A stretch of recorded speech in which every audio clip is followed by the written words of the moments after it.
الحمد لله الذي أنعم على عباده بالخيرات ووعد من شكره بالخير والبركات، والصلاة والسلام على أجود الخلق محمد بن عبد الله وعلى آله وصحبه ومن تبعهم بإحسان إلى يوم الدين. عباد الله، إن الدنيا دار ابتلاء والآخرة دار جزاء. قال تعالى: ونبلوكم بالشر والخير فتنة وإلينا ترجعون. فمن الناس من ابتلاه الله بالفقر فإن صبر عليه نال رضا الله سبحانه وتعالى، ومنهم من ابتلاه بالغنى فإن استعان به على طاعة الله وأنفقه في سبيل الخير أو في سبل الخيرات كان سببا موصلا به إلى الجنة، وإن شكر الله فيه كان وعدا من الله له بالزيادة. قال تعالى: لئن شكرتم لأزيدنكم. وقال تعالى: إن الذين يتلون كتاب الله وأقاموا الصلاة وأنفقوا مما رزقناهم سرا وعلانية يرجون تجارة لن تبور ليوفيهم أجورهم ويزيدهم من فضله إنه غفور شكور. ومن استعان بماله في معصية الله وأنفقه في تحصيل شهواته المحرمة واشتغل به عن طاعة الله كان سببا في غضب الله عليه واستحقاقه العذاب الأليم. قال تعالى: والذين يكنزون الذهب والفضة ولا ينفقونها في سبيل الله فبشرهم بعذاب عليم. أمالتنا سبحانه وتعالى مسألة ميني واتبرك من يرعنا مسألة ميني جمعين دو أنجر جغلا أمبال مو مسألة مي إن شاء الله سبحانه وتعالى أي أكا جون بلجرين جربي أي دو جربيني نفلو تيجي أي دو جربيني فانتايي أي منو جربيني فانتايي نو أسبالي لأكا كمونيو أكا كادو ألاكا لاتيجدو على يوسرك أرجيني إن شاء الله سبحانه وتعالى كادو جربيني نفلو تيجي min jarabirani fantayaye ka ko alaye walma ahakli taala ote min jarabirani nafolo tigiyaye ko bo ala bolo kateme doinga ay beni jarabi chogodo ala bolo ay min jarabi nafolo tigiya fanaye kalaje yala abina ala barka dawa abina nafolo do ala kasra fewa abina akeka ala baraw kenaye wa abina sinjugu tugunaye wa no kera abe arjina soro Allah taala ko qur'ane kon nana ko ne masala be aw jarabi ni juguman ni nyumanye okumana fi jarabili kama ka don abise kata ne masala ma ba sarana ka barakelonye agotu innal ladhina yatluna kitaballah mawun balaka kitabu kala no qur'ananye wa aqamus sala kasalijo anyema wa anfaqu mimma razaqnahum sirran wa alaniya ne alay nafulu min duma wa nafaqati sirran wa alaniya insha Allah subhanahu wa ta'ala gundola ani bangela yarjuna tijaratan lan tabur ko lu be sanni fere nyini ala fe ko sanni fere mi ni perdite ala insha Allah jineta perdi bala mais ala ta perdite insha Allah subhanahu wa ta'ala wa ma tunfiqu min khairin yukhlifu na fa kasrala ala be dobala nona insha Allah subhanahu wa ta'ala kila ko sallallahu alaihi wasallam ma naqasat sadaqatun bi malin sadaqati nafulu naqati chikoshila abe do fara nafulu ka ba jidide insha Allah muna liwafiyahum ujurahum mungos wala ku ka baraji dafalin takadum Allah radu wa yazidahum min fadli katlaka do jidi ka fara ala ka fusamanta ka ko faraka insha Allah. Allah ta'ala fa qwana ko nan insha Allah subhanahu wa ta'ala mawun bin nafaqatika fi sabilillah kamsal habatin kamsal habatin ambatat sab'a sanabil fi kulli sumbulatin mi'atu habba wallahu yudha'ifu liman yasha. alakum mawun be okum nafatika ala kasala alko mo minye insha Allah subhanahu wa ta'ala fengelen turu sikelen do duguro jukoro o wulla tusuko wolo vlamborala tusuko kelengelen belajale okumana den keme be akonnana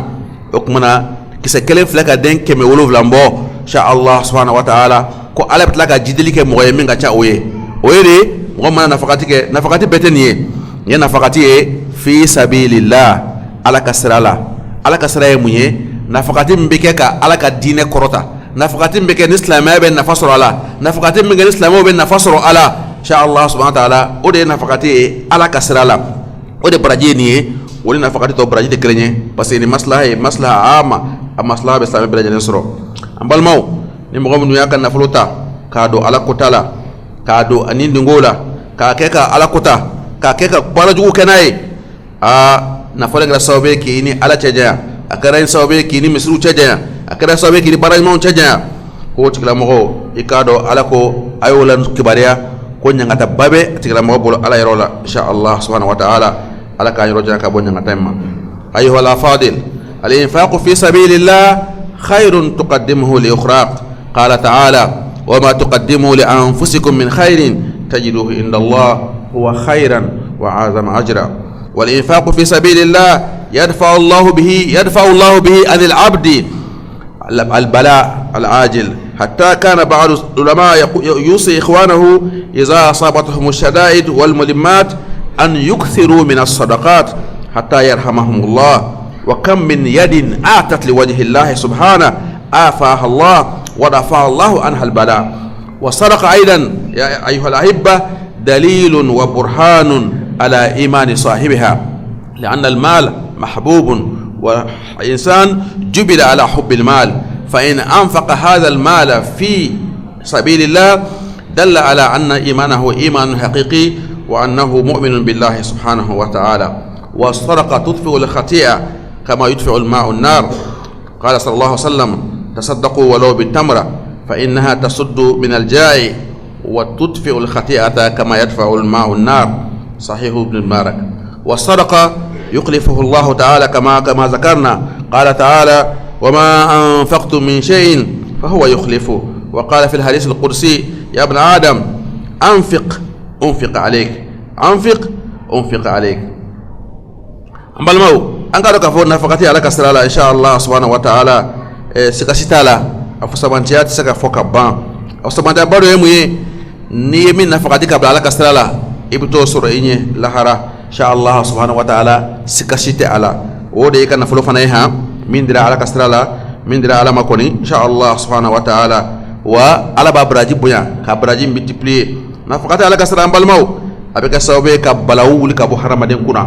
بلاو تامن بي بنا تامن بي موجو لبي بنا بولا بنا شيدون بالو موجو بنا بولا بنا من نيو تارا الفرقة تقومنا والله أنا بيبي الله سرقاتي أنا مقدس باتو نجي تشلي وكذا سوبي بنا نون كنيرا حال الشيء أولي رتارا كنيرا تقومنا وسيرة وتمام بي إن شاء الله سبحانه وتعالى سبو على يوم موقع دعوة جابي ويه إن شاء الله سبحانه وتعالى مسوسر الله جسر الله إن شاء الله سبحانه وتعالى سودا جمنا إركا المامي دورو إن شاء الله سبحانه وتعالى أكمنا أيرا لا كم مسوس سكادين سر تقولشيلا أبدا دوتروي على الفمبر جلينك إن شاء الله سبحانه وتعالى أيرا دي ألما كسرقتك على كسرالا مسودنا نلاجو كلاجو بيبنا فدون تمام بابلو إن شاء الله حال الشيء دوترو مسكا explication soro ka foala insha Allah subhanahu wa ta'ala okumana onanyo ngosi chama sarakati be minke ana be min wulika bo harama dinna insha Allah subhanahu wa ta'ala amal maw nafaqati alaka dina sirala limaniyat tamashiyan do kira ko sallallahu alaihi wasallam as-sadaqa burhan muna harama de insha Allah subhanahu wa ta'ala ba ni fli fa min kama wena fulode ibe wuli ibita Spain ibe lejika ibita Angola ibita sayabi ibe saya sababu beke ikan nafulo de nyini insha Allah subhanahu wa ta'ala okmana ta'ala ko yujahiduna bi amwalihim wa anfusihim fi sabilillah alay bi amwalihim awalan summa qala bi anfusihim fal insan qad yujahid bi nafsi lil wusul ala al mal fa in anfaqa hadha al mal fi sabilillah dalla ala annahu mu'min aw ala annahu yani yuqinu bi anna Allah sayujazihi bi hadhihi al hasanat insha Allah subhanahu wa ta'ala okmana mobe obaraj munke koke ala jati kama wallahi insha Allah subhanahu wa ta'ala nafuri nyini ni gelena katlaka di alama o belli manade jira biiznillah subhanahu wa ta'ala ambal maw angaro ka fo nafaqati aben nafulu abaji dide ate fembola biiznillah subhanahu wa ta'ala sakashitola sero chamambe almami ka khutubate menene ayayira ala yanno milliardaire wati baw min be na bodaka nafulu la chien kele chien fla atlaka ka nafulu batige tum insha Allah subhanahu wa ta'ala fo bibina sauda jamanana anyon na floti ka dogo biiznillah subhanahu wa ta'ala okumana munyoke adara ala kalayduna adara ala dela sabu ala sitana be ka nyon sama katarama insha Allah الشيطان يعدكم الفقر ويأمركم بالفحشاء والله يعدكم مغفرة منه وفضلا فالشيطان يأمر بالبخل والله يأمر بالجود وأيهما أوفى لوعده أما الشيطان بمغنى مداني ni bakhiliyay iki teremine ikana de ala kasrala no kale kada folo bitien no kale ibina munto idewnye ibina munto tano kanira tanifesa ekele ne bewa kasate yo kawar macheta yawa kasate yo kawar macheta yawa e asera ni mbelewa kana ni mbedi ni ndio be wasake ama se ni mbela ekele ntei wallahi ni misaju mimi kungolola shitane ka baradero parce que ba do ini here de chen ambalmo wallahi summa wallah ala te beka nafolo do akasirala wallahi ala nyigine do nafolo dawla wallahi ala nyigine do nafolo dawla angasra ala nya angasra anga nafolo ka ko oluye ala baraw kana ala heraw kana insha Allah subhanahu wa ta'ala an wana nafolo soro etike tege yesi ko ga kala rojo len fleniye etike tege yesi ko ga misri jolen fleniye etike tege yesi ko ga yati maso so fleniye etike tege yesi foima insha Allah subhanahu wa ta'ala kasro mo minnu be i olu ta barala mo minnu be olu bini i bolu na fotigel fembece olu sadaka ala barake e masaka ala barake siran wallahi ala be nyugu na folo dawla wallahi ala be nyugu na folo dawla anga sira anga na folo kana ko luire insha Allah okuma ne ala barafora ne ala e kere e kana folo ka do ala kada itisi goshi ala de fusamata ni iye ala de ka here kanu wallahi ala de ka here kanu suno alaka bara ala baka baraka ya wallah alaka bara fodro wallahi ala baka barake ala be mumunu duskun goshi alaka bara obeke ni keba ke alakama nyini baya nyini alakama ala yo leydudi o bara beke me e ka keba gaye ala e fusabata de ke ala e here de ke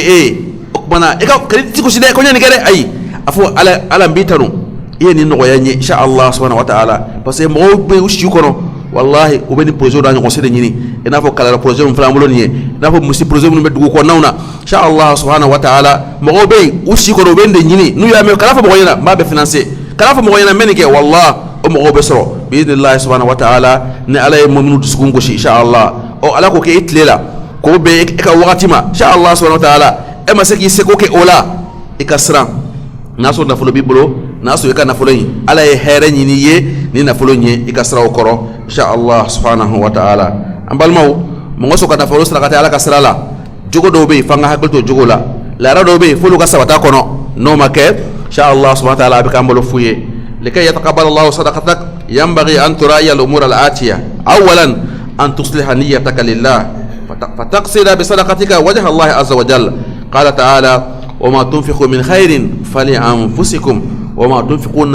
تنفقون